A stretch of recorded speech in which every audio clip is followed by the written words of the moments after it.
Diqqat xalq, tezkor xabar.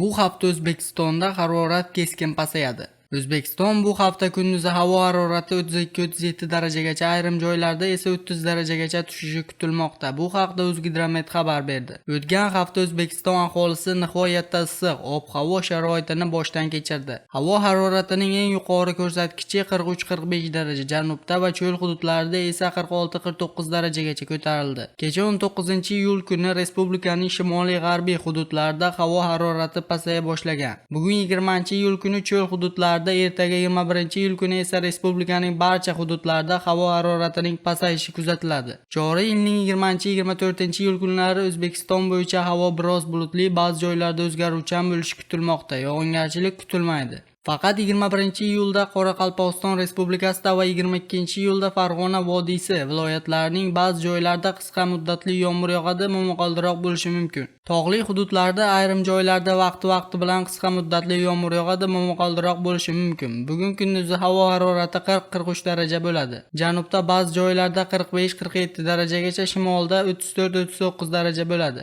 Ertadan boshlab ish haftasining oxirigacha havo harorati kechasi 20-25 darajagacha, kunduzi 32-37 darajagacha, ba'zi joylarda 30 darajagacha pasayadi. Joriy yilning 20-22-iyul kunlari respublikaning ba'zi joylarida shamol tezligi 13-18 metr sekundgacha kuchayadi, ayrim joylarda 20-22 metr sekundgacha kuchayishi mumkin. Toshkentda havo biroz bulutli bo'ladi, vaqti bilan o'zgaruvchan bo'ladi. Yog'ingarchilik kutilmaydi. Bugun kunduzi havo harorati 41-43 daraja, ertagachasi 25-27 daraja, kunduzi esa 36-38 daraja bo'ladi. 22-24-iyul kunlari kechasi 20-23 darajagacha, kunduzi 31-34 darajagacha pasayadi. Eslatib o'tamiz, bugun 20-iyul kuni O'zbekistonning ayrim hududlarida, jumladan Toshkent shahrida kuchli shamol va ayrim joylarda chang to'zonlar kuzatilishi mumkinligi haqida xabar berilgan edi.